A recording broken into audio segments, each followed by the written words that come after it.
అధ్యాయము 5-6 వచనాలు. ఆ 1000 సంవత్సరములు గడుచు వరకు కడమ ముక్కులు దొరకలేదు. ఇది మొదటి పునరుద్ధానం. ఈ మొదటి పునరుద్ధానంలో పాల్గొగలవారు ధన్యులు, పరిశుద్ధులై ఉండు. ఇటువారి మీద రెండవ మరణంకు అధికారం లేదు.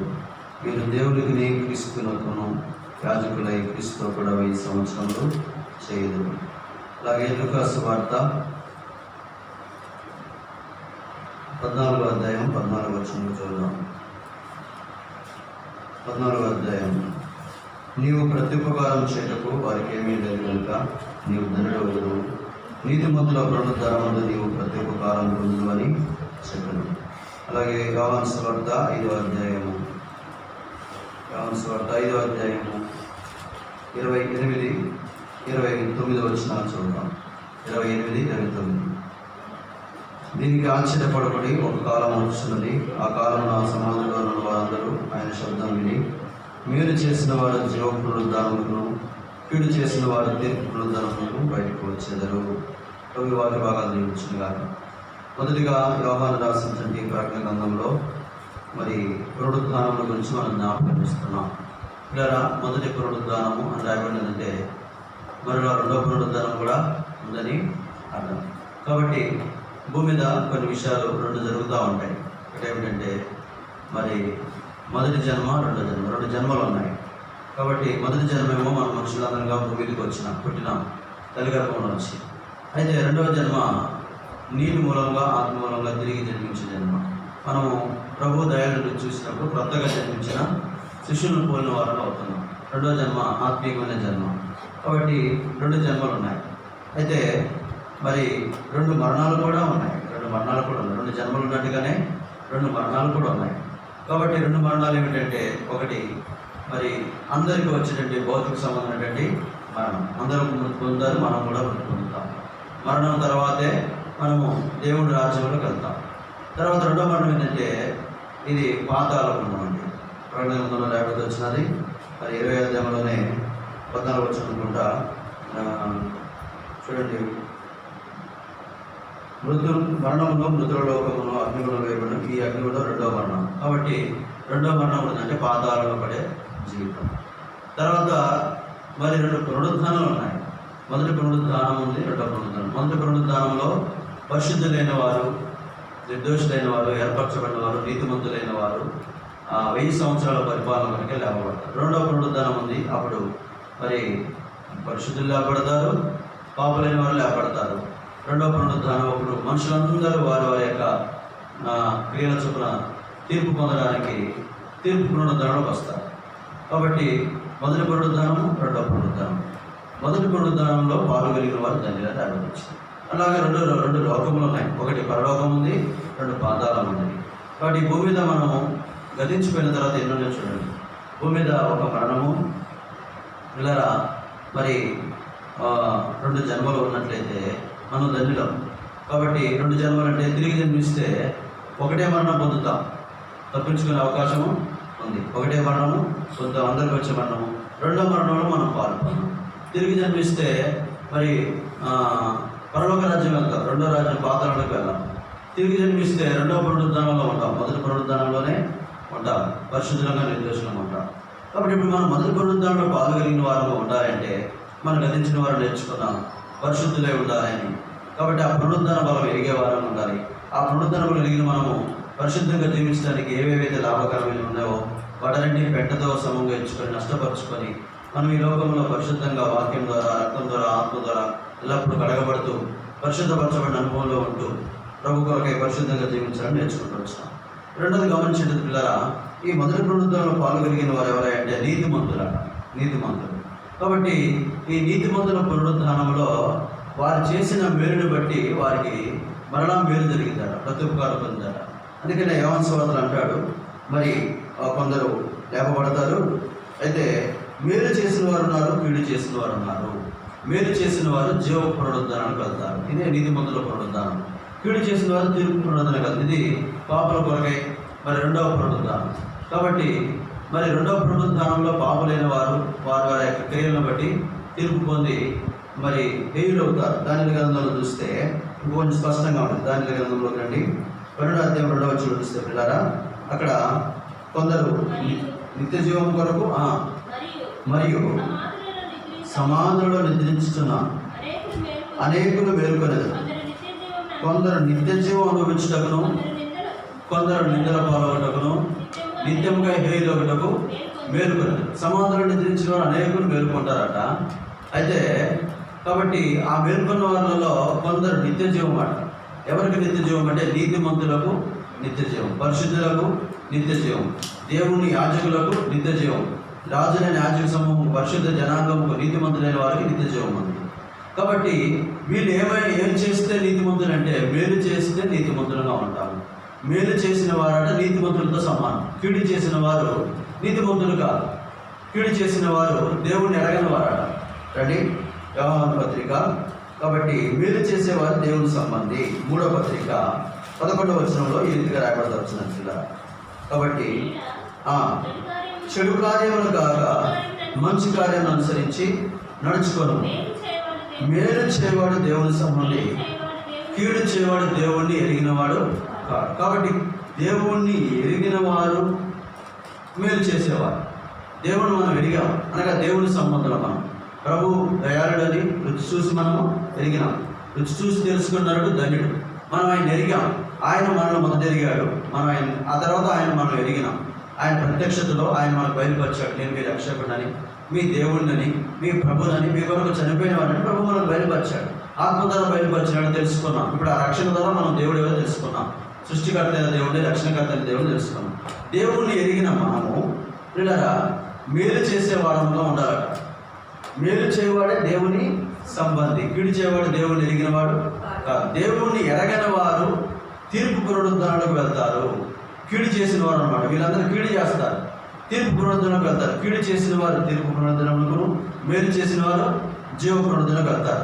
కాబట్టి సమాధుల్లో నిద్రించిన అనేకులు మేలుకున్నప్పుడు కొందరు నిత్యముగా హేయులొకటకు, నిందల పాలొకటకు మేలుకుంటారట.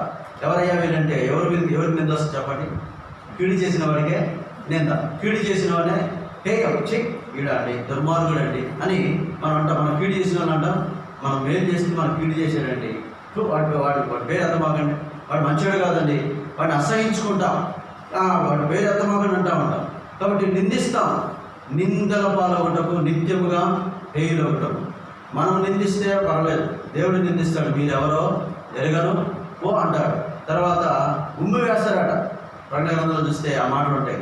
కాబట్టి గద్దిస్తాడు, బుద్ధులు చెప్తాడు. అవి మానకపోతే మీరు కీడు చేశారు కాబట్టి మీరెవరో మీరు ఎరగను అని చెప్పి ఆయన నోటి నుంచి ఉమ్మి వేస్తాడు. అంటే అదొక నింద. ఉమ్మి వేయటం అంటే ఏంటండి? నిందించడం. కాబట్టి పిల్లరా ఆ రీతిగా దేవుడే నిందించి మీరెవరో ఎరగను పొమ్మని నిందలు పాల్గొనడానికి, నింద వేయడానికి, నిత్యముగా హేయడానికి కొందరు మేలుకొల్పబడతారు. అయితే ఇందులో మనం ఏ జాబితాలో ఉండాలి అంటే నీతిమంతుల పునరుద్ధానంలో ఉండాలి. అనగా మేలు చేసే వారంగా ఉండాలి. మేలు చేసిన వారు జీవ పునరుద్ధానంలో వెళ్తారు. కాబట్టి మనకు ప్రతిఫలం అప్పుడు పొందడం. నీతిమంతుల పునరుద్ధానంలో మనం చేసే మేలుని బట్టి ప్రతిఫలం పొందుతాం. కాబట్టి నీతిమంతుల పునరుద్ధానంలో మనం ఉండాలి అంటే మనం మేలు చేసే వారంగా ఉండాలి. మన ప్రభు, మన రక్షణకర్త అయిన దేవుడు ఆ రీతిగా మేలు చేస్తూ ఉన్నాడు. రండి అపోస్తల కార్యంలో చూసినట్లయితే మన ప్రభు మాదిరి మనం అనుసరించాలని పేతురు రాసిన మొదటి పత్రిక 3వ అధ్యాయంలో మనకి 21వ వచనంలో ఆయన అడుగుజాడలో నడుచుకోవడం మనకు మాదిరి ఇచ్చడం రాబడి వచ్చింది. మరి ఇప్పుడు ఆ మాదిరి ఏమిటంటే 10వ అధ్యాయం 38వ వచనం చూస్తే పిల్లరా చదవండి. అదేమనగా దేవుడు నజరుడైన యేసును పరిశుద్ధాత్మను శక్తిని అభిషేకించినది. దేవుడు ఆయనకు తోడై ఉండను కనుక ఆయన మేలు చేయించు అపవాది చేత పీడింపబడి వారందరినీ స్వస్థపరచు సంచరించారు. మన ప్రభు ఏం చేసినాడట? ఈ భూమి మీద ఏం చేసినాడు? యేసు వారు మేలు చేయించు సంచరించినాడు. అపవాది చేత పీడించబడుతున్న వారికి మేలు చేయించు సంచరించినాడు. ఒక వ్యక్తి మేలు ఎప్పుడు చేస్తాడంటే అక్కడ రాసినట్టే దేవుడు ఆయనకి తోడై ఉండను కనుక చెప్పండి ఆయన మేలు చేయించు సంచరించినాడు.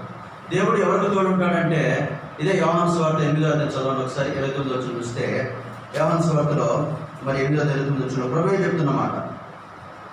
8:29 నన్ను పంపినవాడు నాకు తోడై ఉన్నాడు, ఆయనకి ఇష్టమైన కార్యం ఎల్లప్పుడూ.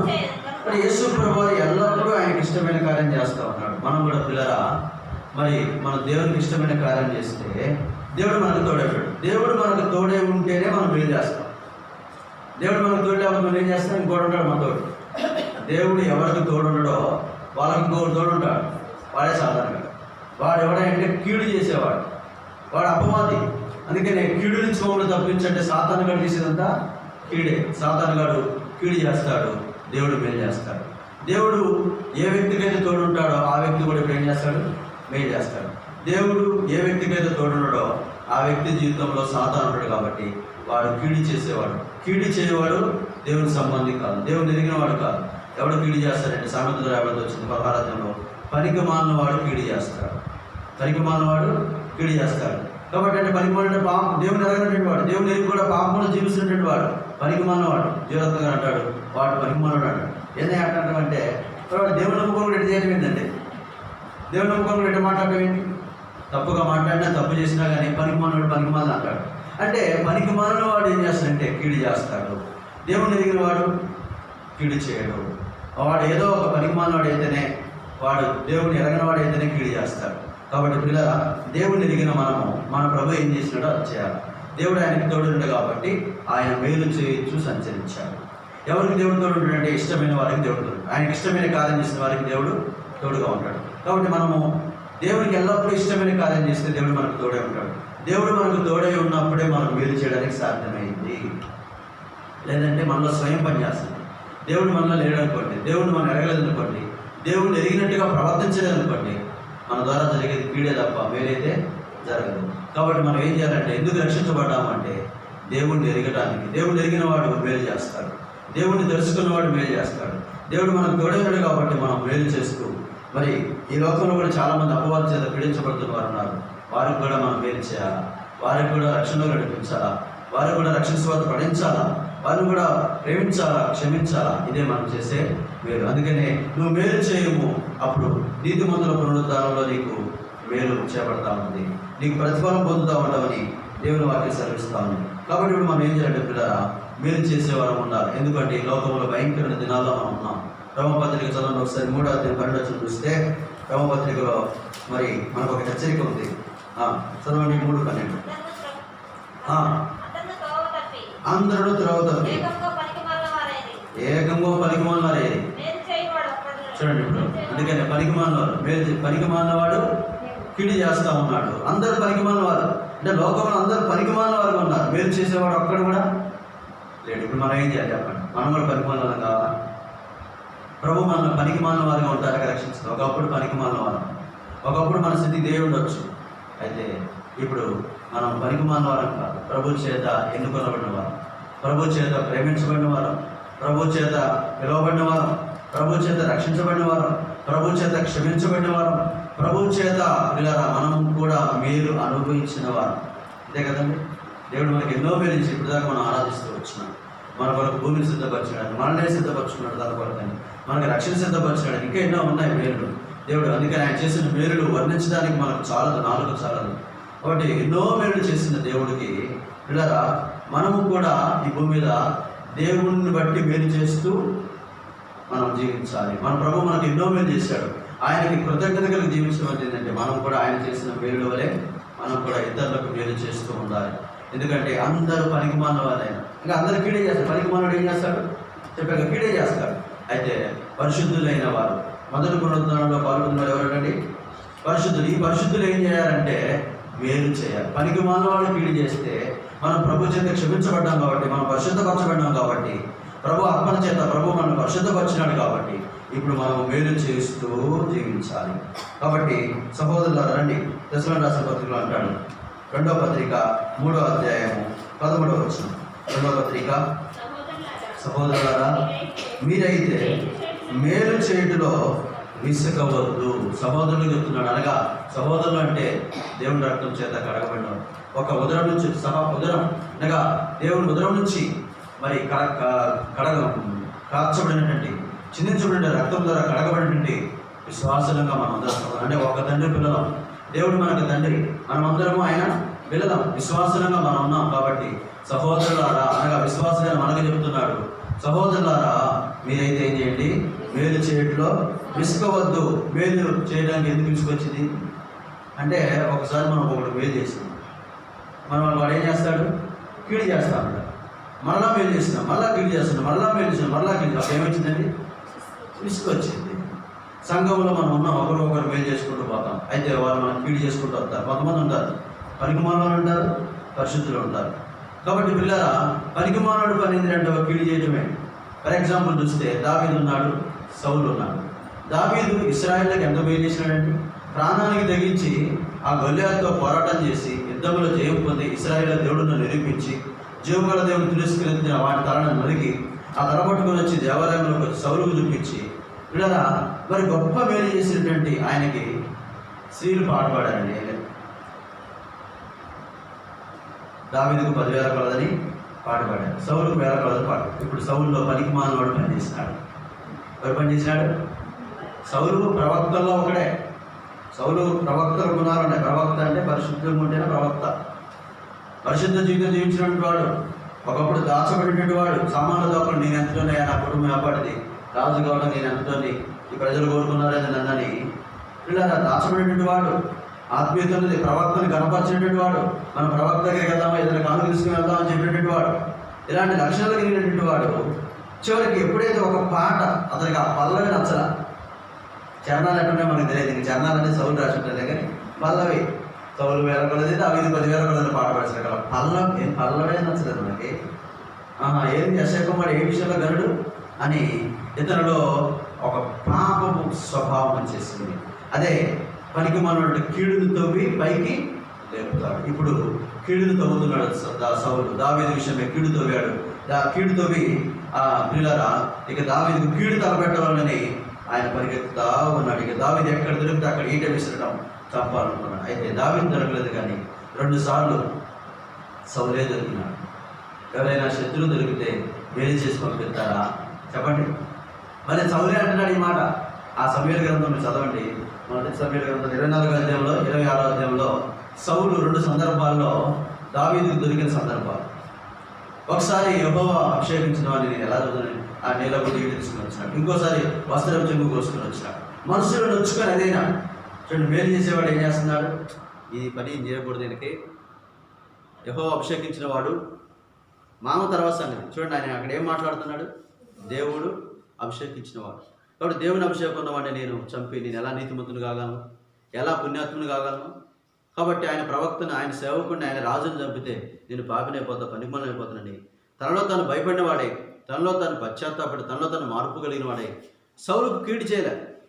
కీడు కూడా కాదు అది. తను చంపడానికి వచ్చినప్పుడు తను రక్షించుకోవడం ఆత్మరక్షణ అంటారు. కాబట్టి ఇప్పుడు ఆత్మరక్షణకి ప్రాధాన్యత ఇస్తున్నారు లోకంలో. అయితే దావీదుకు చంపే అవకాశం ఉన్నప్పుడు కూడా ఈట తీసుకొని తీసుకోవాల్సిన అవసరం, అదే ఈటతో పడవచ్చు కానీ ఆ నిలబడి తీసుకోవాల్సిన అవసరం ఏంటి? కాబట్టి పిల్లరా చూడండి, మేలు చేసేవాడు దేవుని సంబంధి, కీడు చేసేవాడు దేవుడిని ఎరిగినవాడు కాదు. కాబట్టి ఇప్పుడు సౌలు ఏం చేసినాడంటే 2 సార్లు కీడు తలపెట్టాడు. దావీదు 2 సార్లు కీడు చేసే అవకాశం వచ్చినా ఒక్కసారి కూడా కీడు చేయలేదు. ఇప్పుడు అంటున్నాడు సౌలు, నాయన ఎవరైనా శత్రువు దొరికితే మేలు చేసి పంపిస్తాడా? నువ్వు నా అపకారానికి ఉపకారం చేసినావు, నా ఎడల నీకున్న ఉపకార బుద్ధి వెడపరిచినావు అని చెప్పి దావీదుని పొగిడి రాజు అవుతావు, ఇశ్రాయేలు ప్రజలకు నాయకుడు అవుతావని, నువ్వు ఘనకార్యాలు పొందుకుంటావని, నువ్వు రాజు అవుతావని, దేవుని ఆశీర్వాదాలను పొందుకుంటావని ఆయన దీవించి పంపించాడు. వాస్తవానికి దావీదు మేలు చేసేది కాబట్టి అదే అనుభవించాడు. శత్రువు ఏదైతే దీవెనిచ్చాడో దేవుడు అదే దీవెన అంత పక్షాన్ని నెరవేర్చాడు. మరి ఇప్పుడు సౌలు పరిస్థితి ఏంటి? 100 రాజరికాన్ని పోగొట్టుకున్నాడు. కీడు చేసి చేశాడండి. కీడు చేసి తనకున్న రాజ్యాన్ని పోగొట్టుకున్నాడు. కీడు చేసి తనకున్న మంచి పేరు పోగొట్టుకున్నాడు. కీడు చేసి తనకున్న మంచి బుద్ధిని పోగొట్టుకున్నాడు. కీడు చేసి తన మీద అభిషేకాన్ని పోగొట్టుకున్నాడు. కీడు చేసి తన కుమారుల ప్రాణం పోగొట్టుకున్నాడు. తన ప్రాణం పోగొట్టుకున్నాడు. కీడు చేసిన వాడికి అంటే కీడే మూడిందట. కీడు చేసిన వాడికి కీడే మూడింది, కీడు చేసిన వాడికి. కాబట్టి పిల్లల మనం కీడు చేయకూడదు. కీడు విషయంలో నిష్కబ్దమై ఉండాలని దేవుని వాక్యం సవరిస్తూ ఉంది. కీడు చేయడానికి వచ్చినప్పుడు కొంచెం ఆలోచించాలి. మేలు చేయడానికి వచ్చినప్పుడు ఆలోచించదు. మేలు చేసి మనకి ఇప్పుడు ఈ మేలు చేయడానికి మన చేతనైందా? సామెతలో ఉంటుంది 3:20లో, మేలు చేయడానికి చేతనైనప్పుడు దాన్ని పొందకూడదు వానికి వెలితి అంటాడు. ఆ సేవకుడికి మేలు చేద్దాం, ఆ విశ్వాసకి మేలు చేద్దాం, ఆ అన్నకి మేలు చేద్దాం, ఈ అక్కర్లో ఉన్నారు, ఈ ఆపదలు ఉన్నారు, ఈ మాట సహాయం అదే మేలు అంటే. ఒక్కోసారి మాట కూడా చెప్పడం కొంతమంది మాటల్లో కూడా కీడు చేస్తారు కదండి కదా. కాబట్టి కీడు చేయడం మానము. 31వ కీర్తన ఉంటుంది, పేతురు పత్రికలో చూద్దాం. చదవండి 13-14 వచ్చిన 34.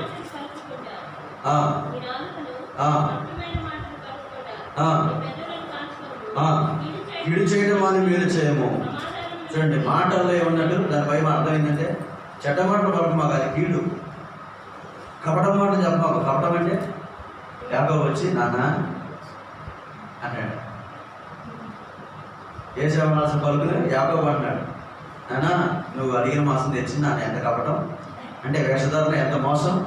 ఏశావు ఉందామంటే యాకోబు ఉందామంట తండ్రి తెమ్మంటే తల్లి చెప్పింది, నువ్వు నాన్న నేను వండి పెడతాను అని దొడ్లో ఉన్న గొడుకలు తెప్పించి సిద్ధపరిచి తీసుకొస్తే ఇప్పుడు ఆ వేషధారణ జీవితంలో యాకోబు వచ్చి నాన్న తిను నీ కొరకు సిద్ధపరచుకోండి భోజనం అంటున్నాడు. ఎవరినైనా అంటే నేను ఏశావునే. అరే యాకోబులా ఉంది స్వరం అంటే కాదు నాయన చూడు నేను పట్టు నేను ఏషావు వస్త్రాలు వేసుకొని వేషధారణ చూడండి అంత కపటం. అందుకనే అక్కడ తండ్రి అంటాడు ఆ ఆదికాండంలో, నీ సహోదరుడు కపటోపాయంతో నీకు రావాల్సిన దేవుడు ఏం చేసినాడు, తీసుకొని పోయినాడు. అంటే ఒక కపట ఉపాయంతో ఒక మాట, ఆ మాట అండి మంచి మాట కపటంగా మాట్లాడడం. యాకోబు కపటంతో మాట్లాడి దీవెన తీసుకొని పోయినాడు, కానీ అది దీవెనగా కాదు ఆయనకి. అయిందా? తరిమింది, అది ఇంట్లో నుంచి తరిమింది. తల్లికి దూరం అయిపోయినాడు, తండ్రికి దూరం అయిపోయినాడు, బంధువులకు దూరం అయిపోయినాడు, అన్నకు దూరం అయిపోయినాడు. ప్రాణభయంతో భీకర దుర్గల పాడిన ఎడారిలో పరిగెత్తవలసిన పరిస్థితి వచ్చింది. దిక్కుదోచని పరిస్థితి, జీతం చేయాల్సిన పరిస్థితి, బానిసత్వంలోకి వచ్చిన పరిస్థితి. 20 ఏళ్ళు తలాట మంచుకు తడిచిపోయింది. నా కొరకు నేను ఏం సంపాదించుకోలేకపోయినాను. 20 సంవత్సరాలు అంటే ఒక్క కపటపు మాట మనకు తెలియట అర్థం కావట్ల. విశ్వాసం జాగ్రత్తగా ఉండాలమ్మా. ఒక మాట విశ్వాసం నోట్లోంచి కనుక వస్తే అది అవునంటే అవును, కాదంటే కాదు. అంతకు మించింది దుష్టుడి నుండి పుట్టింది, అనగా కీడు నుంచి వచ్చేది, సాతాను నుంచి వచ్చేది. కాబట్టి మనం మాట్లాడితే మంచి మాట మాట్లాడాలి. ఈరోజు చాలామంది సాధారణంగా మీ గురించి రాలేదు కానీ మా గురించి రాస్తున్నాడు అన్నమాట. మరి ఎందుకో అంత సీనియర్ బోధకులు ఉన్నారు. యాకోబు పత్రికలో 3వ అధ్యాయం నుంచి మొదలు వచ్చిన సహోదరులారా, ఎవడైనా మాటల్లో తప్పిపోతే వాడు ఏం చేయాలి? బెల్లం పెట్టుకోవాలి. చూడండి, ఎద్దులు మనకు లోపడటానికి చిక్కం పెడతాం. కాబట్టి మాటలకి నాలుగు కళ్ళెం పెట్టుకోవాలి. మనం మాటలు తప్పిపోతున్నట బోధకులను మనం కఠినమైన తీర్పు పొందుని ఎదుగుదాం. చదవండి మాట త్వరగా 3:1.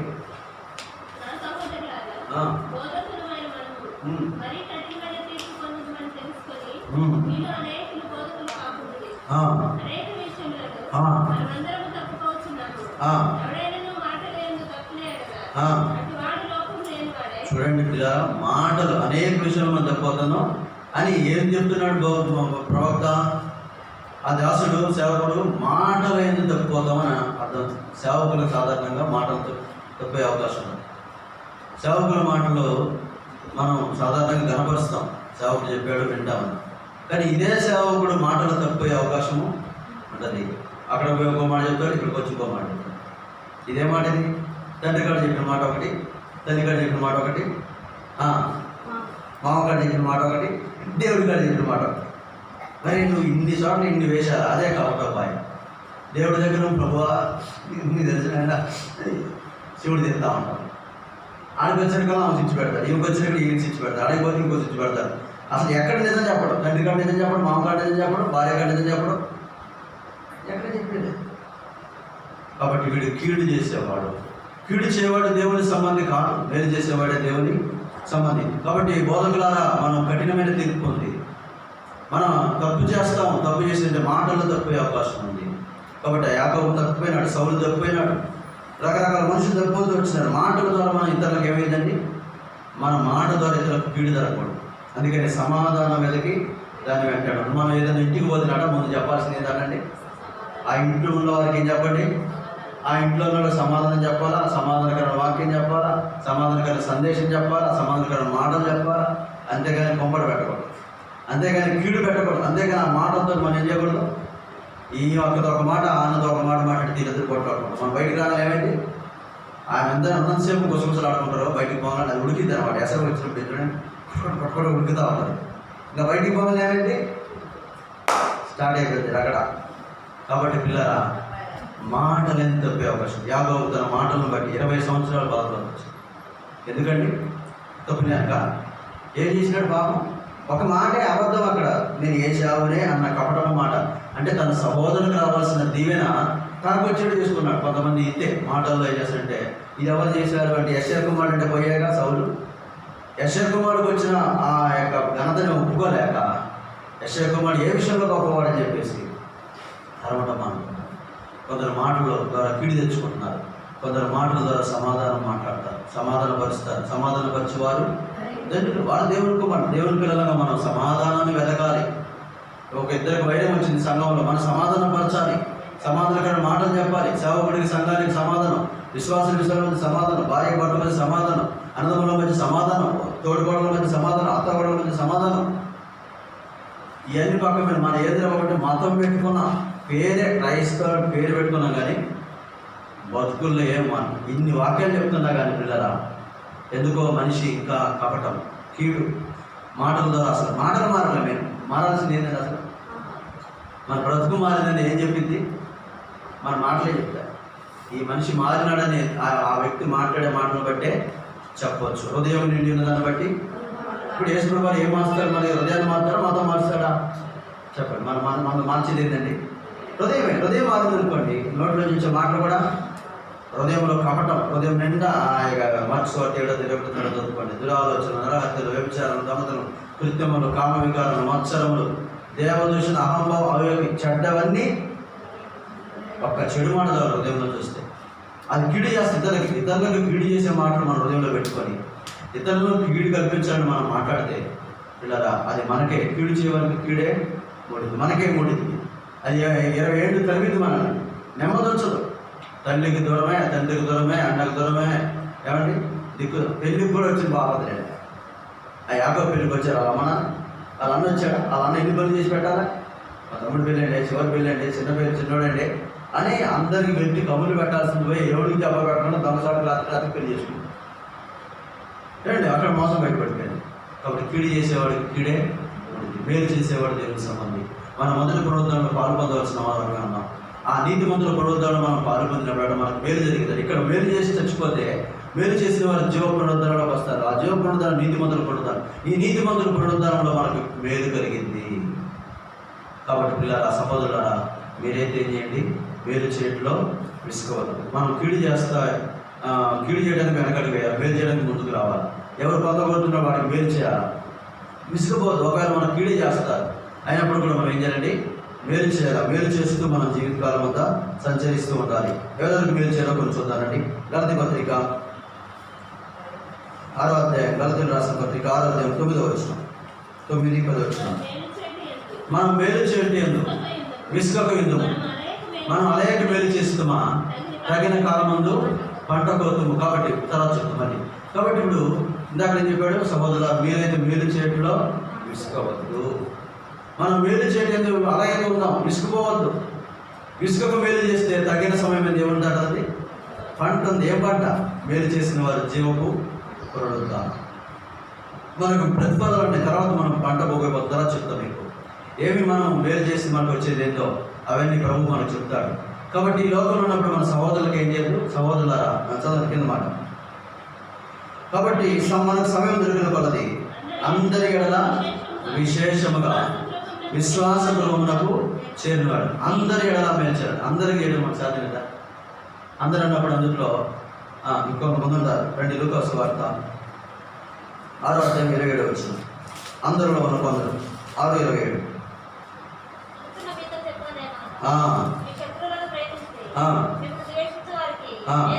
వామ్మో, ప్రేమించే వారికి మేలు చేయడమే కష్టం ఈ రోజుల్లో. అందుకని నేను ఒక పాట రాయాల్సి వచ్చింది. జీవిత యాత్ర ఎంతో కఠినం. ఎందుకు కఠినం అంటే నేను చేసిన మేలుకు ప్రతిగా కీడు చేయుచున్నారు భక్తిహీనులు. చూడండి, మనం చేసిన మేలుకు ప్రతిగా కీడు చేస్తే వాళ్ళు ఎవరండి? భక్తిహీనులు. కాబట్టి ఎబెనేజరుడా నన్ను ఆదుకొనుటకు రాయ్యా. నేను చేసిన మేలు నాకు మేలు చేసేవాళ్ళు. నాకు ఎవరు సహాయం చేయట్లేదు. నేను నీకు సహాయం చేసిన నాకేం చేయాలి? సహాయం చేయాలి. ఇప్పుడు సహాయం ఎవరు చేయట్లేదు, కీడే చేస్తారు. ఎందుకు? భక్తులు. కాబట్టి ఇప్పుడు నాకు సహాయం ఎవరు? ఎబెనేజరుడా నన్ను ఆదుకొనుటకు లేచా. నాకు నేను మేలు చేస్తే వాళ్ళు మేలు చేస్తే పర్వాలేదు, కానీ మేలుకు ప్రతిగా కీడు చేస్తాను. మేలుకు ప్రతిగా కీడు చేసిన కీడు తొలగకపోదు. ఇప్పుడు మళ్ళీ ఇప్పుడు ఏం చేయాలి? మనం వాళ్ళకి మేలు చేస్తాం, మనం కీడు చేస్తాం. అయితే ఇప్పుడు అంటారు, మిమ్మల్ని ద్వేషించే వారిని ఏం చేయండి? మేలు చేయండి. సాధ్యమైనది ఇది కష్టం. అందుకని జీవిత యాత్ర ఎంతో కఠినం. మనం ఈ రక్షించబడ్డాం కాబట్టి రక్షించబడిన విశ్వాస జీవిత యాత్ర చాలా కఠినం. లోకస్తునికి ఏం లేదండి, వాడు ఏం చేస్తే అది చేద్దాం. పంటికి పన్ను, కంటికి కన్ను. ఒక మాట అంటే రెండు మాటలు, ఒక దెబ్బ కొడితే రెండు దెబ్బలు, కొట్టిండా ఇంకొడదాం, సంపూర్ణంగా చంపుదాం. ఇది లోపల. అయితే విశ్వాసంగా సహోదరులారా, విశ్వాస గృహంలో చేరిన వారికి అలాగే అందరికీ మేలు చేద్దాం. అందరిలో కొందరు ఎవరంటే మనం ద్వేషించేవారు ఉంటారు. మనల్ని ద్వేషిస్తామంటే మనకు మేలు చేయడం సాధ్యమైందా అంటే కష్టమే కదా, సాధ్యం కాదు. అయితే అండి మనల్ని ద్వేషిస్తామంటే, దూషిస్తామంటే మేలు చేయడము సాధ్యం కాదు. కానీ యేసుప్రభువు వారికి సాధ్యమైంది కదా. ఆయన దూషించారు, శిలువలో దొంగలు దూషించట్లా, దూషించారు. అయితే తండ్రి వీరు ఏం చేస్తున్నారు? వీరు ఎదురు వీరిని దొంగకు మార్పు వచ్చింది. క్షమించడం ద్వారా ఏమొచ్చిందండి? అదే మేలు మనం చేయడమే. క్షమించడమే మనం చేసే, మనల్ని ద్వేషించే వారిని క్షమించడమే మనం చేసే మేలు. మనల్ని దూషించే వారిని క్షమించడమే మనం చేసే మేలు. మనల్ని హింసించే వారిని క్షమించడమే మనం చేసే మేలు. మన శత్రువుల్ని మనం ప్రేమించడమే మనం చేసే. ఇది చేస్తే అప్పుడు వాళ్ళు క్షమించబడతారు, మారు మనసు పొందారు. వెంటనే కుడివైపు ఉన్న వారికి మారు మనసు వచ్చింది. అప్పుడు అన్నాడు, యేసు నీవు నీ రాజ్యంతో వచ్చినప్పుడు నన్ను ఏం చేయి. కాబట్టి ఆయన జీవితకాలం అంతా మీరు చచ్చిపోయేటప్పుడు కూడా ఒక వ్యక్తికి మేలు చేసి చూడండి. చనిపోయే లోపల మనం ఏం చేయాలండి? కొందరికైనా చచ్చిపోతూ కూడా అండి, చచ్చిపోయినప్పుడు మన గురించి చెప్పేది నాకు చాలా మేలు చేసినాడండి ఈ వ్యక్తి, నాకు చాలా మేలు చేసిందండి ఈ అక్క. చచ్చిపోయినప్పుడు ఏమన్నా ఈ మాట, లేకపోతే నాకు కీడు చేసేది చాలు. చచ్చినప్పుడు అసలు మాకు ఎందుకు వచ్చిందా? రాదు. ఎందుకు వచ్చిందా? అసలు ఒక వ్యక్తి చచ్చిపోతే కన్నీళ్ళు ఎందుకు వస్తుంది తెలుసా? ఆ వ్యక్తి మనకు చేసిన మేలును బట్టండి. అతను మన గురించి మాట్లాడిన మాటను బట్టి, అతను మన గురించి ఇచ్చిన సాక్ష్యం గురించి, మనకు చూపిన ప్రేమ, అతని ద్వారా మనం ఏదైతే బయటపడ్డామో ఆ మేలు బట్టి ఏం చేస్తాం? సాక్ష్యం ఇస్తాం, ఏడుస్తాం. చూడండి, అటువంటి సాక్ష్యం సంపాదించుకోవాలి. మొదటి పునరుద్ధానం ఉంది. ఆ పునరుద్ధానం మనకు మేలు పొందాలంటే భూమి మీద ఉన్నప్పుడు మనం ఏం చేయాలంటే మనల్ని ద్వేషించే వారిని, దూషించే వారిని, హింసించే వారిని, కాబట్టి శత్రువులైన వారిని మనం క్షమిస్తూ మేలు చేస్తూ పోతే ప్రభు మనకు మేలు చేస్తుంది. ప్రతిఫలంగా నీతిమంతుల పునరుద్ధానంలో మనకేముంది? మేలుంది. కాబట్టి మొదటి పునరుద్ధానంలో పాలు పొందాలి అంటే రెండోది మనం ఏం చేస్తుంటే మనం మొదటి పరిశుద్ధంగా నిలిచి, రెండోది మేలు చేసేవారు ఉండాలి. ఇలా మేలు చేస్తూ మనం జీవితకాలంలో పోవాలి. ఇంకా అలసినట్టు పిల్లరా, మేలు చేత అదే 6వ అధ్యాయము 33 వచ్చింది. 33 వచ్చింది. చూడండి, ఎవరికి చేయాలట? మేలు చేసేవాడు కాదట కదా. కాబట్టి పాపులు నాకు మేలు చేశాడంటే నేను ఆయనకు మేలు చేస్తాను అంటారు. లోకస్తులు అంటే పాపులు అంటే ఎవరండి? లోకస్తుల పద్ధతి ఏంటి? నాకు ఈ మేలు చేశాడండి, ఆ మేలు చేస్తాను. నాకు ఇప్పుడు 10,000 ఇచ్చినండి ఆపదప్పుడు హాస్పిటల్లో ఉంటే, నేను ఆయన ఆపద ఇచ్చినట్టు 10,000 ఇస్తాను. ఇది న్యాచురల్, ఇది పాపులు, ఇది లోకస్తులు చేసేది. మీకు మేలు చేసిన వారికి మేలు చేస్తే ప్రతిఫలం ఏముంది? పాపులు అలాగే చేస్తున్నారు. పాపులకే మేలు చేసి గుణం ఉంటే పరిశుద్ధులకి ఎట్లా ఉండాలా? నాకు మేలు చేయకపోయినా బాధండి. ఇప్పుడు ఆయనకు మేలు చేసే అవకాశం వచ్చింది, అంతే కదా. నాకేం చేయలేదు, నాకు చేసింది ఏం లేదు కదా. కొంతమంది ఇలా అంటాం మనం, నాకు ఆయన చేసింది ఏమి అయినా కానీ ఇప్పుడు నేనేం చేస్తాను? మేలు చేస్తాను. నా జీవితంలో కూడా ఇది వాస్తవం చెప్పగలను. ఎవరికైనా నాకు ఎవరు చేసి మేలు ఏమిలే, నేను చేసిన మేలు చాలా చెప్పాలండి. మా తండ్రి చేసిన మేలులే, మా తల్లి చేసిన మేలులే, మా బంధువులు చేసిన మేలులే, ఇంకెవరు చేసిన మేలులే. ఇప్పుడు నేను వాళ్ళకి మేలు చేసిన స్థితిలోకి దేవుడు తీసుకొచ్చాడు. కాబట్టి ఇప్పుడు నేను మేలు చేస్తున్నాను, ఎందుకంటే నాకు దేవుడు మేలు చేస్తున్నాడు కదా. మనకు మేలు చేసిన వారికి మేలు చేసింది లోకస్తుడు. మనకు మేలు చేయకపోయినా, కీడు చేసిన, హాని చేసిన, ద్వేషించిన, దూషించిన మనం మేలు చేసేది దైవ లక్షణం. దేవుడు ఒక్కడే చేశాడు ఆ పని. ఆ తర్వాత ఆయన నమ్మిన ప్రజలంగా మనం చేయాలి, విశ్వాసంగా మనం చేయాలి, సేవకులంగా మనం చేయాలి, పరిశుద్ధులంగా, పెద్దలంగా మొదటి పునరుద్ధరణలో పాల్పొందాలంటే చచ్చిపోయే లోపల మన జీవితకాలం అంతా ఏం చేసుకుంటూ పోవాలండి? మేలు చేసేవాళ్ళం ఉండాలి. ఇంకా చదువుక 35 వచ్చినప్పుడు, మీరైతే ఎడ్డి వారిని గుర్చేయను, నిరాశ చేసుకొనక మీ శత్రువులను ప్రేమించండి, మేలు చేయండి, అప్పుడి నీతిమంతుల పునరుద్ధరణమందు మీకు గొప్పదై ఉంటుంది. మీరైతే ఎట్టి వారిని గురించి ఏమంటే ఆయన అండి కొంత నిరాశ, ఏమంటే ఆమండి ఇప్పుడు మనుషులను చూస్తే ఏం కలిగింది మనకి? నిరాశ నా జీవితంలో కూడా చాలాసార్లు ఇంత మేలు చేసినా కానీ నాకు అసలు మేలే చేయట్లేదు. వాళ్ళు చూస్తే నిరాశ. కొంతమంది ఇప్పుడండి నా గురించి అట్లా తప్పుగా మాట్లాడతారంటే, అరే వాళ్ళకి ఏం ఫీల్ చేసినాం, మా ఇంట్లో భోజనం చేశారు, వాళ్ళ కొరకు ఎంతో శ్రమ పెట్టాం, వాళ్ళకి ఎంతో క్రైమ్ చెల్లించాం, వాళ్ళని ఎంతో ప్రేమించాం, కొంత ఆదరించాం, అయినా కానీ మన గురించి తప్పుగా మాట్లాడదంటే ఇప్పుడు ఏమొచ్చిందంటే నిరాశ వచ్చింది, విసుగు వచ్చింది. ఇందాక చెప్పినాం విసుగుపోతుందంటే విసుగు వచ్చింది, నిరాశ వచ్చింది. ఏం చేద్దాం, ఎంత చేసినా వీళ్ళు కృతజ్ఞత ఉండదు, ఎంత చేసినా వీళ్ళకి గుర్తుండదు. ఒక మాట చెప్పాలంటే మనిషికి గుర్తుండకపోవడం కూడా కొంత పెద్ద పాపమే, అవునా కదండి? అదొక పెద్ద పాపం అండి. దావీదు ఏమన్నాడు, నా ప్రాణమా ఆయన చేసిన ఉపకారాల్లో మర్చిపోతే ఓ తిను తాగు సుఖించి ఇదంతా నాది నేను అన్నాడు ఆ ధనవంతుడు. కానీ దావీదు నా ప్రాణమా, నా అంతరంగమా, నాలో ఉన్న ఎన్నిడికి చెప్పుకున్నాడండి. ప్రాణానికి, ఆత్మకి, మనసుకి, శరీరానికి నాలో ఉన్న ఏదైతే ఉందో కన్ను, చెయ్యి, కాదు, ముక్కు, నోరు, మూతి ఆయన చేసిన ఉపకారాల్లో దేనిని మనం మర్చిపోతాం. అందుకని ఆయన చెప్తున్నాడు మానవుడు స్వభావం ఏంటంటే మర్చిపోయే స్వభావం. అందుకని మనం మర్చిపోతాం. మనం మీరు ఫీడ్ చేసినట్టు మర్చిపోతాం. వాడండి అప్పుడు అది ఫీడ్ చేసిందండి అని పద్దాకులు గుర్తుపెట్టుకుంటాం కదండి. అదే మేలు చేసినాడైతే ఏం చేసిందండి, ఏం చేసిండు, నేను పెట్టినా వాడు అని చేసిండు, నేను తిండి పెట్టినా నాకు పని చేసింది. ఇది ఈరోజున మనుషుల మాట. తింటారు, చేస్తారు, అంతే కదండి. ఉంటారు, చేస్తారు, ఫ్రీగా ఉంటారు, చేస్తారు. అది లేదు, తిండి లేదు, బియ్యం లేవు, ఖర్చుల్లో, నూనెలో అన్నీ ఫ్రీగా పెడితే చేయగేం చేస్తారు ఏమండి? మరి నీకు దేవుడికి వెళ్తా ఫ్రీగా ఇందాక చెప్పాక మన దాన్ని ఇచ్చినాం. దేవుడు నీకు అన్నీ ఫ్రీగా ఇచ్చినాడు. నువ్వు చెమటపడి కష్టపడి చెమట వచ్చి కాబట్టి నీ జీతం అంతా పెట్టి చేస్తే మేలు. అప్పుడు వాళ్ళు అడుగు లేదు, దేవుడు ఇచ్చినాడు, దేవుని పేరట ఉచితంగా ఇవ్వడానికి, ఉచితంగా పొందింది ఉచితంగా, ఇందాక నిజమే కదా, ఉచితంగా పొందింది ఉచితంగా. అప్పుడు మీకు పరలోకంలో ప్రతిఫలం గొప్పదే ఉంటుంది. అయితే కొంతమంది దానికి లెక్కలేస్తారు, కొంతమంది తిరుగుతారు బయటికి పోయి లెక్కలేస్తారు. అది మేలు కాదు. కాబట్టి ప్రియమైనటువంటి వల్ల మనం అయితే ఎత్తి వారి గురించి నిరాశ చేసుకోవాలి కాదు, మనం మేలు చేద్దాం. మేలు చేసేవాడే దేవుని సంబంధి, దేవుని ఎరిగినవాడు.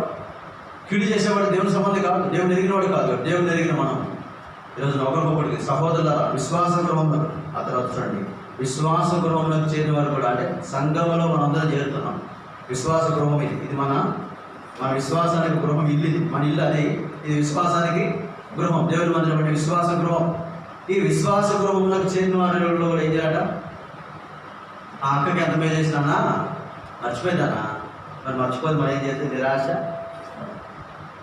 విసుకోదు, చేద్దాం. ఎందుకంటే మన ప్రభు మనకు మేలు చేసి మేలు చేతనైనప్పుడే మాట ద్వారా కానీ క్రియ ద్వారా కానీ మీరేం చేసిన పిల్లల మాటతో కానీ క్రియతో కానీ చేస్తే అది ప్రేమను బట్టి చేయాలి, అదే మేలు. కాబట్టి మనము మాట సహాయం చేయాల్సి వచ్చిన మేలు చేద్దాం, క్రియ సహాయం చేయాల్సి వచ్చిన మేలు చేద్దాం. మాట ద్వారా కూడా ఇతరులకు కీడు చేయదు, క్రియల ద్వారా అంతకంటే కీడు చేయదు. సౌలు క్రియల ద్వారా చెప్పినాడు, మాటల ద్వారా చెప్పినాడు, ఇంకో రకరకాలుగా చేశాడు. అయితే ఆయనకే మూడింది, ఒక రోజు చచ్చిపోయాడు, తన కత్తి మీద తనబడి చనిపోయినాడు. కాబట్టి ఈరోజు సంఘాల్లో చూస్తే, సహవాసంలో చూస్తే, కుటుంబాల్లో చూస్తే, సమాజంలో చూస్తే, దేవుని బిడ్డల మధ్యలో చూస్తే, ఎక్కడ చూసినా మేలు చేసేవాడు లేడు, మేలు చేసేవాడు లేడు, ఒక్కడు లేడు, అందరు ఏకంగా. మరి మనం ఏమవుతాం? మొదటి పునరుద్ధరణ రాబోతుంది, ప్రభు రాబోతున్నాడు, మృతులైన వారు లేపబడతారు. ఆయన మధ్యాకాశానికి వచ్చాడు, మొదటి లేపుతారు, లేపబడిన వారికి తెలిసింది, మిగతా వారికి తెలియదు. నీతిమంతులకే తెలిసింది, మేలుకొన్న వారికే తెలిసింది, పరిశుద్ధమైన వారికే తెలిసింది, ఆత్మీయంగా జీవించిన వారికే తెలిసింది. ఆయన రాకడ స్వరము, శబ్దము, ఘోరధ్వని. ఆయన ఎవరిని పిలుస్తాడు? మెలుగుతున్న వాళ్ళని పిలుస్తాడు. మెలుగుతున్నాడు లేతారు కదా, పిలిస్తే నిద్రపోయిన లేవడు. అంటే లోకంలో పాపంలో కలిసినవాడు ఆత్మీయంగా నిద్రపోతున్నాడు, వాడు చచ్చిపోయినట్టు లెక్క. కాబట్టి వాడికి ప్రభుత్వం వినపడదు, కీడు చేసేవాడికి ప్రభుత్వం వినపడదు, మేలు చేసేవారికి ప్రభుత్వం వినపడింది. ఇప్పుడు మనం మేలు చేసేలో విసుకోవద్దు. కాబట్టి శత్రువులకు కానీ ఎవరికి పొందకూడదు వాడికి మేలు చేద్దాం. విశ్వాస గృహంలోకి చేరిన వారు కూడా ఏం చేద్దాం? మేలు చేద్దాం. మేలు చేయడంలో మనం విసుకుపోవద్దు.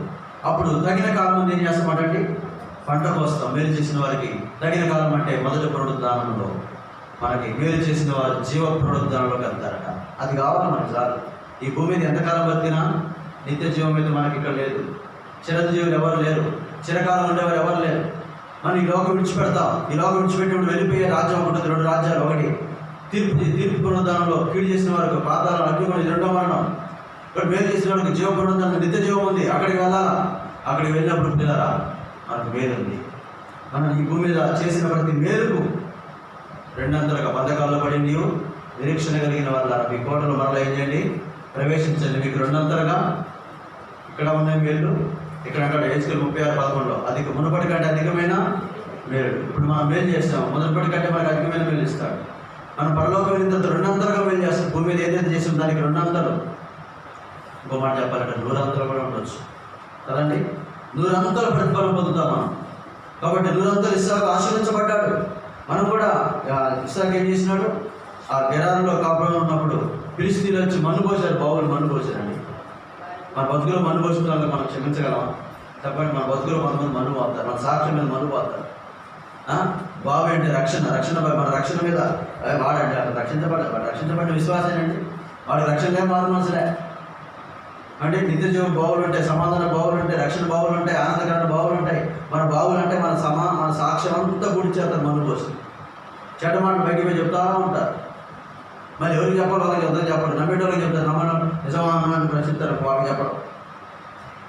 ఎందుకంటే వీడు అమ్మ అవతల చెప్తాడే. మరి అట్లా మన్ను పోసినా కానీ ఇస్సాకు జగడం ఆడలేదట. షిత్నా ఇషకు విరోధ భావం లేదట. విరోధం పెట్టుకోలే, జగడం పెట్టుకోలే.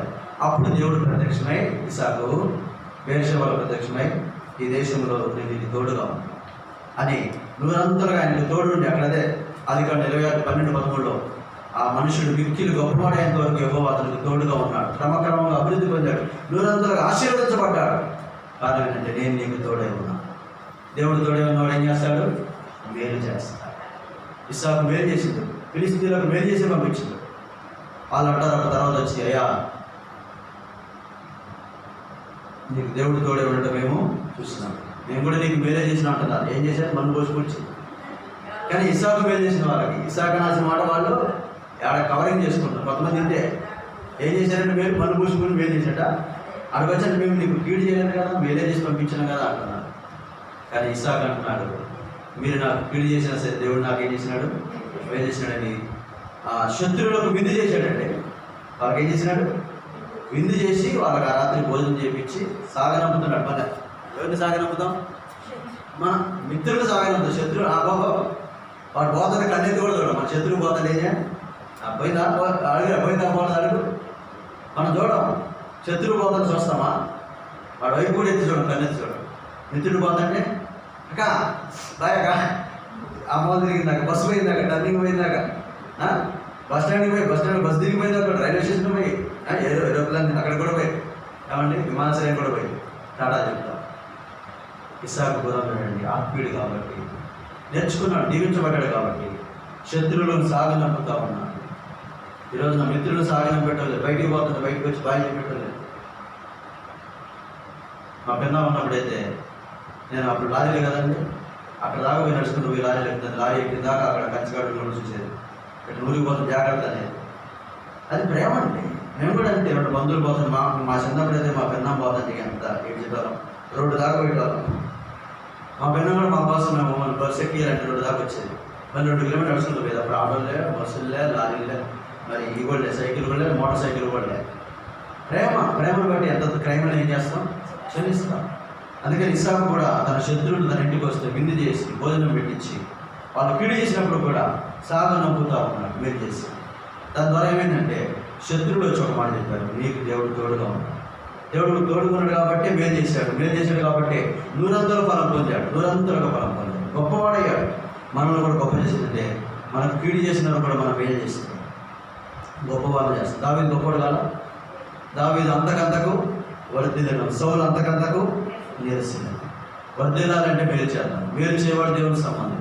కాబట్టి ఇప్పుడు ఇక్కడ కాదు, ఇక్కడ వర్ధిల్లుతాం. పరలోకంలో మనకు బహుమానం ఉంది, పరలోకంలో మనల్ని దేవుడు మెచ్చుకుంటాడు. అక్కడ వర్ధిల్లేదండి, అక్కడ హెచ్చుకోబడేదండి.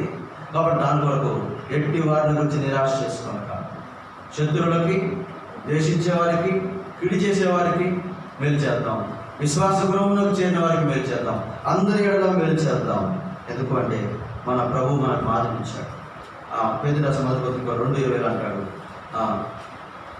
చూడండి పేరు రాసిన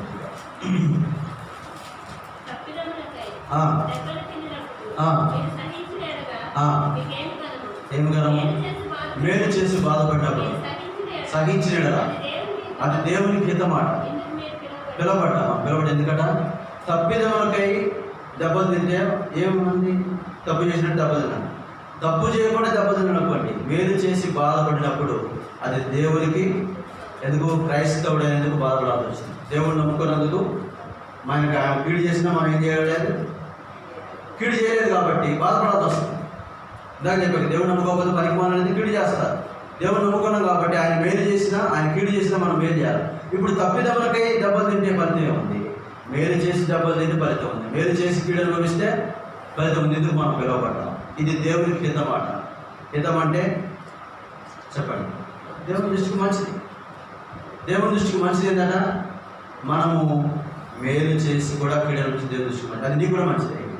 ఒకరోజు అది నీకు కూడా అందుకు పిలువబడ్డాం కాబట్టి మనము మేలు చేసి ఒకవేళ దెబ్బలు తిందాం, మేలు చేసి తిట్టుపడదాం, మేలు చేసి అవమానపరచబడదాం, మేలు చేసి నిందించబడదాం. ఎందుకంటే పిలువబడ్డాక క్రైస్తవులు అయినాం కదా, దేవుడు నమ్ముకున్నాం. మన ప్రభు అదే చేశాడు. ఆయన మన గురించి అదే కింద వచ్చి ఉంటాడు, ఇది మీకు మాదిరి, నేను మీకు చూపిన మాదిరి. కాబట్టి మీరు తప్పిదము కాదు, మేలు చేసి కీడు అనుభవించండి.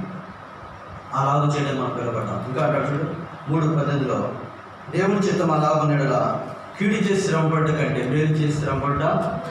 చూడండి, దేవుని చిత్తం ఇది ఇలాగే ఉంది. దేవుడు ఏమన్నాడు? అరే బాబు, నేనే కీడు చేసిన వాళ్ళకి ఏం చేశా? మేలు చేశాను. మీరు నన్ను నమ్మారు కాబట్టి, మీరు నన్ను నమ్మినందుకు బాధ అనుభవిస్తే ఆ పేరుని బట్టి మహిమపరచండి. దేవుని చిత్తం ఇది ఇలా ఉంది కాబట్టి మీరు కీడు చేసి శ్రమ పడేదానికంటే, కీడు చేసి ఆటోమేటిక్గా శ్రమ వచ్చింది మనకి. మనం ఎవరికైనా మనకు కీడు చేసిన వాళ్ళకి మనం కీడు చేసినా అది కూడా శ్రమే ఒకరోజున. కాబట్టి మనకు కీడు చేసిన వాళ్ళకు కూడా మనము కీడు అనుభవించి మేలు చేస్తేనాక మనకి ప్రతిఫలం ఉంది. అది మేలాట. ఒకరోజున అది మనం మేలుగా మారింది. వాళ్ళ వాడు నాకు కీడు చేసినా కానీ నేను మేలు చేసినండి అంటే 2 అంతలు నీకు మేలు వచ్చింది. నువ్వు చేసిన మేలు ప్లస్ చేసినందుకు మేలు. నువ్వు ఆ వ్యక్తి కీడు చేసినందుకు చేసిన మేలుకి 2 అంతల మేలు పొందుతావు. కాబట్టి ఆ మేలు కొరకు మనం పిలువబడ్డాం. మనకు ప్రభు ఆదరించాడు. ఇంకా ఆ రకంగా మరి యేసేపు కూడా మేలు చేస్తూ వచ్చినాడు. తన అన్నలు కీడు చేస్తే అధికారులు 50-20 అంటాడు, మీరు నాకు కీడు చేస్తుంది వాస్తవమే, అయితే నేటి దినంలో జరుగుతుంది ఏంటంటే అది అనేకులకు మేలు కొరకే దేవుడు ఉద్దేశించాడు. మీకు కూడా భోజనం పెట్టడానికి దేవుడు ఉద్దేశించాడు. మీ కుటుంబాల్లో చాలా భయపడమాకండి, మిమ్మల్ని మీ పిల్లలని నేనేం చేస్తా పోషిస్తా. అంటే ఎంత గొప్ప మేలు చేస్తుంది. యేసేపుకి ఎంత మేలు జరిగింది చూడండి. మనకి ఎవరైనా కీడు చేస్తారు, మనం వాళ్ళకి కీడు చేయక్కర్లా, మనం మేలు చేస్తే ఇలా అనేకులకు మేలు చేసే వాళ్ళకి దేవుడు మారుస్తాడు. యేసేపు వాళ్ళందరికీ కీడు చేయలేదు, వాళ్ళందరికీ భోజనం పెట్టాడు కదండి. ఆ మంచి ఐగుప్తు మంచి భోజనం పెట్టాడు, మళ్ళీ పంపించాడు, రోకలు ఇచ్చాడు, పంపించాడు. కాబట్టి తర్వాత వాళ్ళందరినీ తెప్పించుకున్నాడు. 70 మంది ఐగుప్తు నుంచి బయలుదేరిస్తే వాళ్ళందరినీ వాళ్ళ పిల్లల్ని పోషించాడు. యేసేపు ఉన్నంతకాలం ఐగుప్తులో వారికి పోషకుడుగా ఉన్నాడు. మనం కూడా మేలు చేస్తే ఇతరులను పోషించేవాళ్ళం ఉంటాం. అంటే అంతగా దేవుడు దీవిస్తాడండి కదా. మేలు చేసిన వారికి దేవుడు అంత దీవెనలు ఇచ్చాడు. కాబట్టి యేసేపు కూడా మేలు చేసినాడు, వాళ్ళ అన్నలందరికీ మేలు చేసినాడు. ఆ కారణం చేత దేవుడు అందరినీ అసలు ఆ దేశంగా ఎన్ని దేశాల వారు బతికించాడో. ఒక ఐగుప్తులోనే ధాన్యం ఉంది, ప్రపంచ దేశంలో అప్పుడు ఎక్కడ ధాన్యము లేదు. రాబోయే 7 సంవత్సరాల్లో కరువు వచ్చింది కాబట్టి కరువుగా ఉన్న 7 సంవత్సరాల్లో యేసేపు ప్రపంచ ప్రజలందరినీ పోషించినట్టు ఒక మాట చెప్పవచ్చు. అంత గొప్ప దీవెన అతనికి వచ్చింది. మనం కూడా కీడు చేసేటటువంటి పొందమని మేలు చేసేటటువంటి దీవెనలు ఉంటాయి. కాబట్టి ఆ రకంగా దేవుడు మనకు అటువంటి గొప్ప తెచ్చింది కాక. ఇంకా మన కొరకే కాదు మీరు చూడండి, కొరింథీయులకు రాసిన పత్రిక 1వ అధ్యాయం 10వ వచనం. మొదటి పత్రిక కాదు మొదటి పత్రిక 10వ అధ్యాయం 24వ వచనం. మొదటి పత్రిక 10:24. ఎవడు తన కొరకే కాదు ఎదుటి వాళ్ళ కొరకు కూడా మేలు చేస్తూ, ఎదుటివాడు మన పొరుగువాడు ఎవరు? యేసువారు అన్నారు, నీ పొరుగువాడికి మేలు చేయాలి. ఎవరైనా పొరుగువాడు అంటే ఇంకో పలానాడు చూడు. ఆ లేవీయుడు పోయాడు, యాజకుడు పోయాడు, పక్కగా వెళ్ళిపోయాడు. అయితే సమరయుడు వచ్చినాడు, ఆయనకి సంబంధం లేనాడు. ఆ దొంగల చేతిలో పడి ఒక యెరూషలేము చెరువుకు దిగిపోతున్నవాడు యాత్రికుడు, తెలియనివాడు, అన్నోన్ పర్సన్. అతనికి పొరుగువాడు అంటే మనకు తెలియనివాడు. కాబట్టి మనకు తెలియని వాళ్ళు కూడా ఏం చేయాలి? ఇప్పుడు ఆ సమరయుని లాగా గాయాలు కట్టి అతన్ని వాహనం మీద ఎక్కించుకొని పూటకలోనికి తీసుకెళ్ళి 2 నాణాలు ఇచ్చి ద్రాక్షారసంతో బలపరిచి ఇక్కడ పోషించిందండి. అట్లా మన పొరుగు వాళ్ళకి మనం మేలు చేయాలి. ఎదుటి మన కొరకే కాదు, మన కొరకే మనం మేలు చూసుకోవాలి. మనకేం మేలు వచ్చింది అని చూసుకోవాలి, అది కాదు. ఎదుటి వాళ్ళ కొరకు కూడా మేలు చేయాలి, ఆలోచించాలి. నేను ఎవరికైనా మేలు చేసే అవకాశం ఉందా మన ఎదుటి వాళ్ళకి, మన పొరుగు వాళ్ళకి. మతంతో సంబంధం లే, మతం మనుషులు పెట్టుకుందండి. భాషతో కూడా, భాషలన్నీ దేవుడు తారుమారు చేసింది. దేవుడు పుట్టించింది 2 జాతులు, ఆడ మగ. ఈ ఆడ మగ ద్వారా భూమి మీద మనుషులందరూ వచ్చారు. కులం పెట్టుకున్నా మన కులస్తునికి మనం ఏం చేద్దామని అంటారు. రాజకీయ నాయకుల పని ఇదే. వాళ్ళ కులస్తులు వాళ్ళే రాజకీయం తెచ్చుకుంటారు. ఇంకా లోకంలో కొంతమంది ఉద్యోగస్తులు వాళ్ళ కులాన్ని మనవాడికి కూడా ఉంటారు, ఆడ క్లర్క్ పోస్టులు ఇద్దాం. వాళ్ళ కులస్తులు క్లర్క్, వాళ్ళ కులస్తులకి అటెండర్, వాళ్ళ కులస్తులకి ఆఫీసర్, వాళ్ళ కులస్తులకి ఏవో పైకి పోతాం. కులం అడుగుపెట్టాడు. బైబిల్లో ఉందా అక్కడ? దేవుడు నేను భాషలు తారుమారు చేశాను కానీ కులాలు చేశాను అన్నాడు. మనుషులు పెట్టుకున్నారు, వృత్తిని బట్టి కులాలు వచ్చినాయి. ఆ వృత్తిని బట్టే పిలిచారు. కుమ్మరివాడు, వడ్లవాడు, ఏమండి చాకలవాడు, ఇట్లా పెట్టాడు. అంతే తప్ప వాళ్ళు రాసినప్పుడు, బైబిల్ రాసినప్పుడు, తెలుగులో రాసినప్పుడు ఆ పదాలకు అర్థాలు ఏంటో రాశారు. బైబిల్లో ఉంది కంటే సాకలవాడు, సబ్బు వంటి వాడు అంటే సాకలో లేడా, వడ్లవాడు కుమారుడు వడ్లవాడు లేడు అక్కడ. ఈ బైబిల్ 14వ శతాబ్దం తెలుగులో వస్తుంది. ఆ గోటన్బర్గ్ జాన్ గోటన్బర్గ్ అచ్చంది కనుగొన్న తర్వాత ఇది తర్జుమా చేయబడినప్పుడు అలా రాశారు. వాస్తవంగా ఆ పదాలు అవి కావు, మన తెలుగు వాళ్ళు తెలుగు పదాలు పెట్టారు అంతే.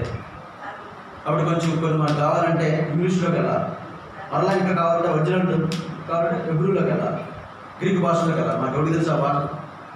కాబట్టి అట్లా ఈ మనకు అనుకూలమైన పదాలు రాశారు. ఇది వ్యాకరణం అంతే, ఇది వ్యాకరణం రాశారు. ఇట్లా మనకు అనుకూలమైన భాషలో, వాడుక భాషలో రాశారు. కాబట్టి ఇది ఒక సారాంశం అంతే తప్ప ఇందులో కులాల పేర్లు ఉన్నాయి, కులాలు పెట్టుకోవద్దు. కులాలు లేవు, మతాలు లేవు. మన పొరుగు వాడంటే మనకు పక్కన వాడు ఎవరికి మేలు చేయడానికి అవకాశం ఉంటే ఆ మేలు చేయడానికి మనం ప్రయత్నం చేస్తే దేవుడు మనం దీవిస్తారు. ఇంకా తిమోతికి రాసిన 1వ పత్రిక 6వ అధ్యాయం 10వ వచనం. ఆ మేలు చేయడం వల్ల ఏమైందంటే అండి 6:18 వారు వాస్తవమైన జీవం సంపాదించుకునే నిమిత్తం రాబో కాలమునకు మంచి పునాది తమ కొరకు వేసుకొని మేలు చేయవారు. చూడండి, చాలు వాస్తవ జీవం సంపాదించుకున్న కాట మన కొరకు చూడండి, రాబోకాలకు మంచి పునాది కొరకాట. ఒక మంచి పునాది వాస్తవ జీవం సంపాదించే పునాది అంటే ఇల్లు కట్ట, సెటిల్మెంట్ అవ్వడం. పునాది కట్టామంటే ఆటోమేటిక్గా ఇల్లు నిలబడినట్టే, అంతే కదా. పునాది లేకపోతే ఆడకడితే గాలి మేళాడు, రేటి పునాది లేదు, స్లాబ్ కట్టిపోయింది. కాబట్టి వాస్తవ జీవమునకు రాబో కాలంలో ఒక మంచి పునాది వేసుకునే వారు వేరు చేయాలి. వాస్తవ జీవం అంటే ఏంటి? నిజమైన జీవం. నిజమైన జీవం, నిత్య జీవం యేసుప్రభువులో. ఇది తాత్కాలికం, ఇది నిజం కాదు, ఇది మాయ.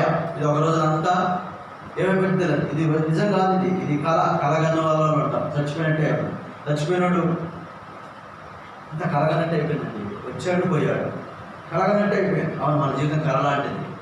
ఒకరోజు నా కళ తేలిపోయింది. ఇది నిజం కాదు, ఇది వాస్తవంగా, ఇది నటన. ఈ లోక నటన గతించిపోతుంది, కొరిద్రాసక్తులు అన్నాడు. కాబట్టి వాస్తవంగా ఉంటుంది పరలోకం. అది నిత్య జీవం ఉండేది, అది ప్రభు ఉండే రాజ్యం. అది ఒక కళ కాదు, ఈ యుగాల ఎంత ఉంటాం, అది వాస్తవ జీవం, అది నిత్య జీవం. దాన్ని సంపాదించుకొని వెళ్తాం. రాబో కాలానికి ఒక మంచి పునాది మన కొరకు వేసుకుంటాం, ఒక మంచి సాక్ష్యం మన కొరకు సంపాదించుకుంటాం. మనం మేలు చేసే వారంగా ఉండాలి. అలా మేలు చేసిన వారంగా ఉంటే ఇప్పుడు ప్రతిఫలం పొందుతాం. అని చూద్దానండి, ఇందాక చెప్పారు లూకాసు వార్త, మత్తయి వార్త, నీతిమంతుల ప్రవర్తన ప్రతిఫలం పొందుతామని చెప్పాడుగా ప్రభు. అప్పుడు మనం పొందే ప్రతిఫలం ప్రభువే చెప్తున్నాడు. ఇక్కడ మనం ఎవరికైతే మేలు చేస్తామో అప్పుడు 25వ అధ్యాయం మత్తయి వార్త 25వ అధ్యాయము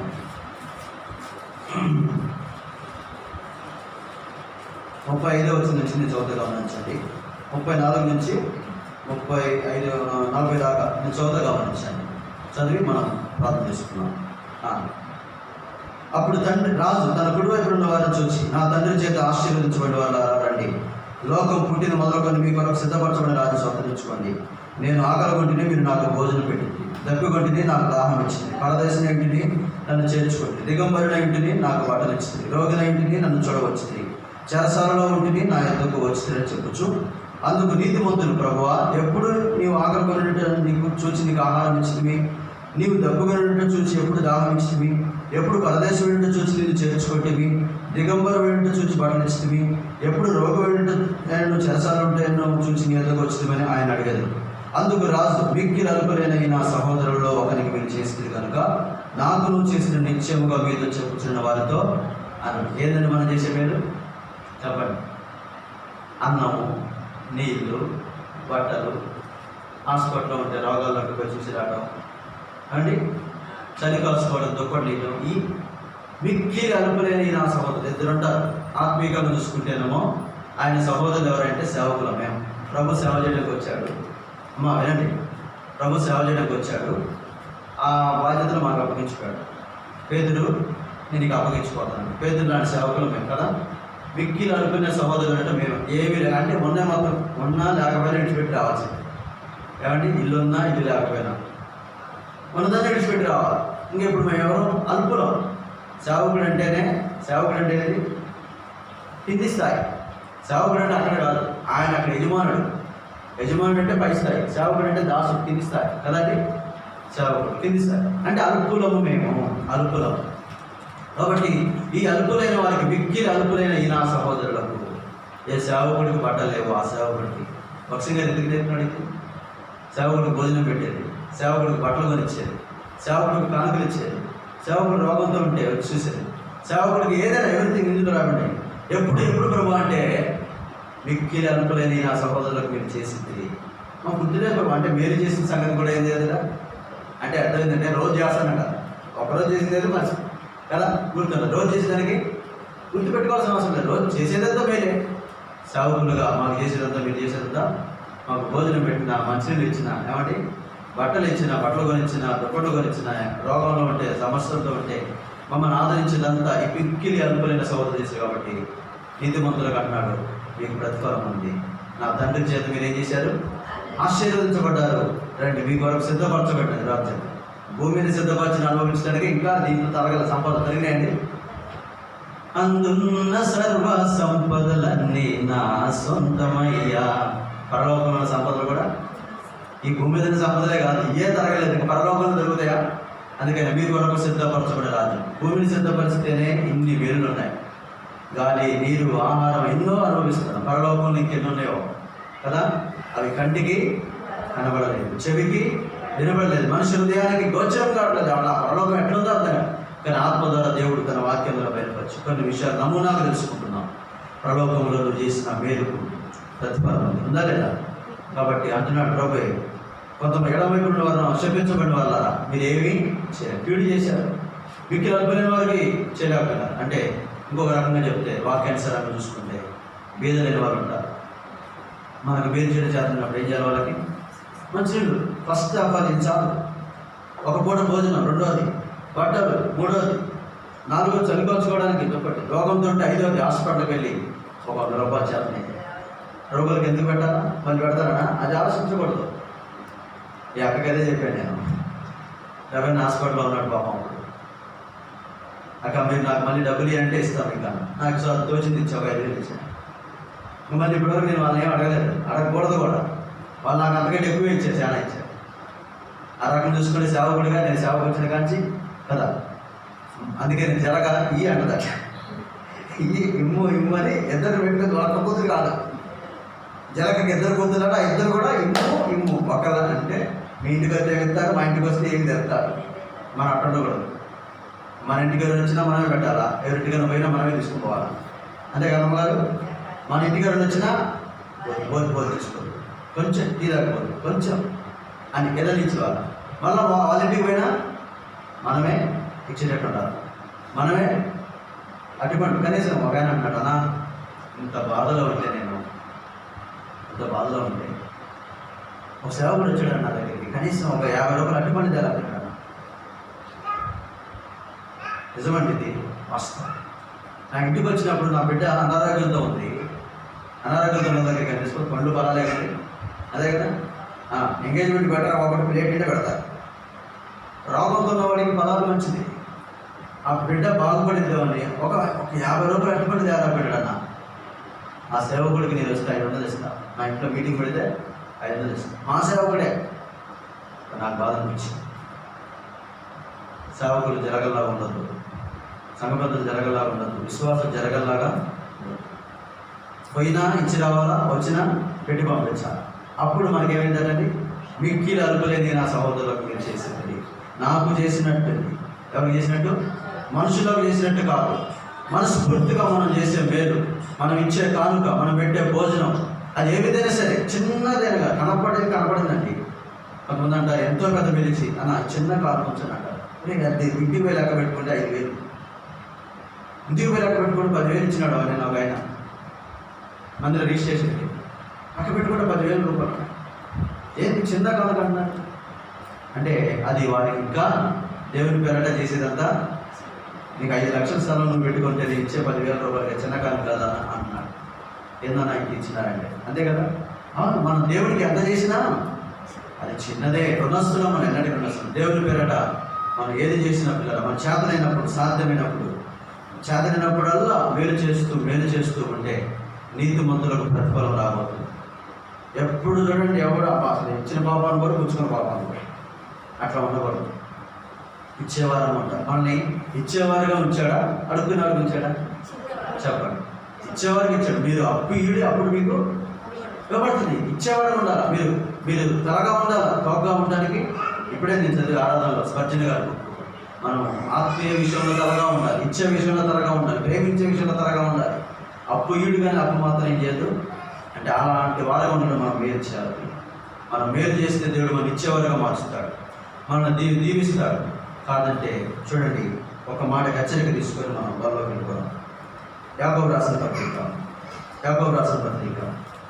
4వ అధ్యాయం 17వ వచనం.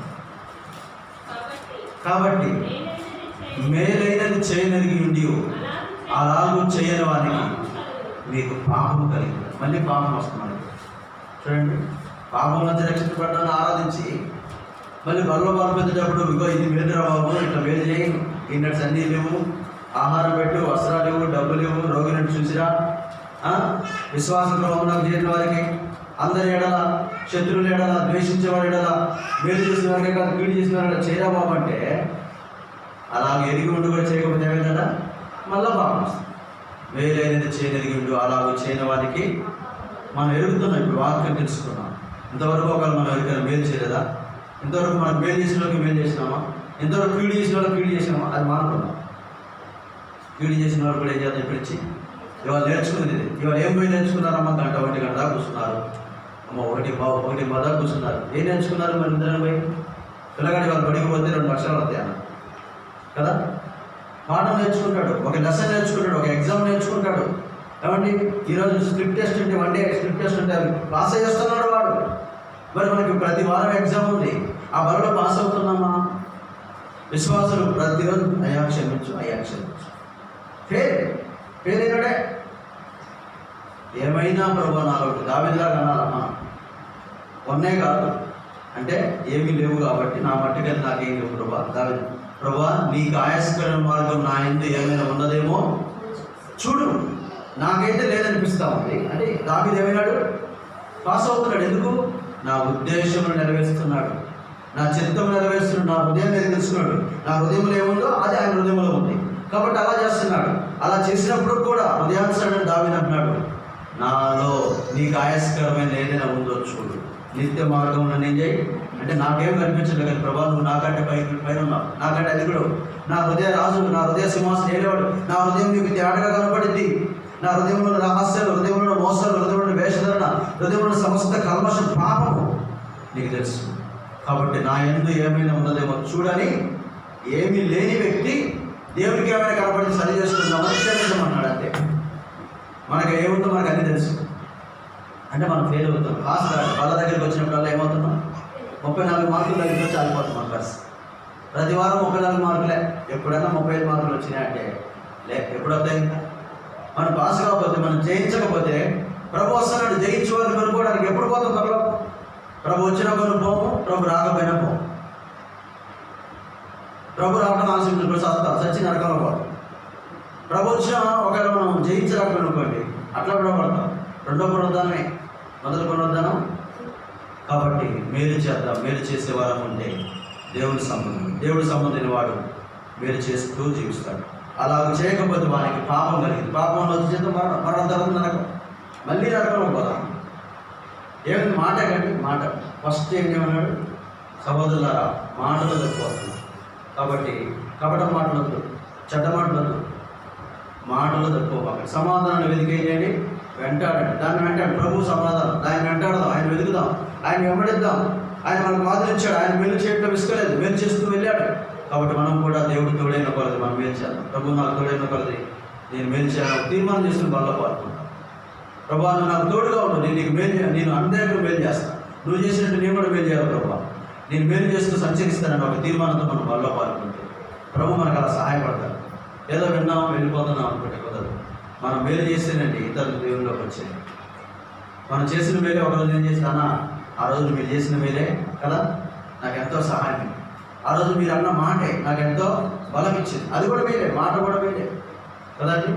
కాబట్టి శ్రమ నుండి అనగా కీడు అనుభవించి మేలు చేద్దాం, కీడు చేత మేలు చేయిద్దాం. మేలు చేయిస్తూ ఆ మేలు చేత కీడు చేద్దాం, క్షమించండి, మేలు చేత కీడుని చేయిస్తూ వాళ్ళకి మేలు చేస్తే దేవుడు మనల్ని దీవిస్తాడు, దేవుడు మనల్ని ఆశీర్వదిస్తాడు.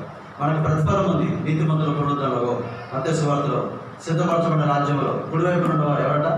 ఆశీర్వదించు, వారికి ఇవన్నీ స్వాతంత్రించుకోండి. మీకు మేలు చేశారు, మీకు నేను మేలు చేస్తాను. కాబట్టి ఆ రీతిగా మనం కూడా చేద్దాం. అలా ఎరిగి కూడా చేయకపోతే పాపం కలిగింది. పాపం కలగాలన్నా మేలు కలగాలన్నా మనమే పరీక్షించుకున్నాం. ప్రభా నేను ఏది మీలో తెలుసుకున్నాను, ఇంతవరకు ఒకరు తెలియకపోవచ్చు, ఇంతవరకు ఈ వాక్యం వినకపోవచ్చు, ఇంతవరకు నీకు అలా అర్థం కావచ్చు. ప్రభా నా మాటల ద్వారా ఎదురుకి కీడు చేయను, నా ద్వారా నా చేత ఏమైనా మేలు చేతనైతే నా చేతనైతే ఒక 4 రూపాయలు, వస్త్రాలు, నీళ్లు, ఆహారం, హాస్పిటల్ ఉన్నారు, నా నడుగులు వేసిపోయి చూసి వస్తా, వాళ్ళు ప్రార్థన చేసి వస్తా, ఇది చేద్దాం. దేవుడు మనకు ప్రతిఫలం ఇస్తాడు. దేవుడి వాక్యం దీవించుకుంటాడు.